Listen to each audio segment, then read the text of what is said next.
પાટણ જિલ્લામાં વાતાવરણમાં પલટો આવ્યો છે। ચાણસ્મા શહેર અને ગ્રામ્ય વિસ્તારમાં કમોસમી વરસાદ વરસ્યો। બપોર પછી વાતાવરણમાં પલટો આવ્યો અને ભારે પવન સાથે વિસ્તારમાં વરસાદ પડી રહ્યો છે।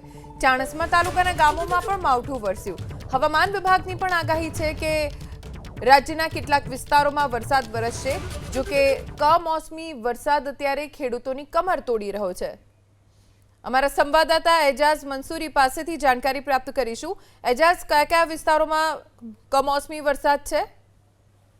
જે રીતના હવામાન વિભાગ દ્વારા જે આગાહી કરવામાં આવી હતી તે પ્રમાણે પાટણ જિલ્લાના વાતાવરણના અંદર પણ પલટો આવ્યો હતો। એટલે તે પ્રમાણે પાટણ જિલ્લાનો જે ચાણસ્મા તાલુકા છે તેના અંદર ભારે પવન ફૂંકાયો હતો। ત્યારબાદ કાળા ડિબાંગો સાથે જે વરસાદ છે તે કમોસમી માવઠું છે તે વરસ્યું છે। એટલે કહી શકાય કે ચાણસ્મા તાલુકા છે ગ્રામ્ય વિસ્તારના અંદર કમોસમી માવઠું વરસ્યું છે। તેને લઈને ખેડૂતોના અંદર ચિંતાના વાદળો ઘેરાયા છે, કેમ કે જે રીતના કમોસમી માવઠાનો જે વરસાદ થઈ રહ્યો છે, એક બાજુ ભારે પવન ફૂંકાઈ રહ્યો છે અને કાળા ડિબાંગ વાદળો છે, એટલે જે પાક કરેલો જે છે તેની વાવણી કરેલી છે તેને હવે કાપણીનો સમય થઈ ગયો છે અને જો વધુ વરસાદ પડે અથવા વધુ માવઠું પડે તો ખેડૂતોને મોટું નુકસાન થાય તેવી શક્યતા હાલ તો સેવાઈ રહી છે।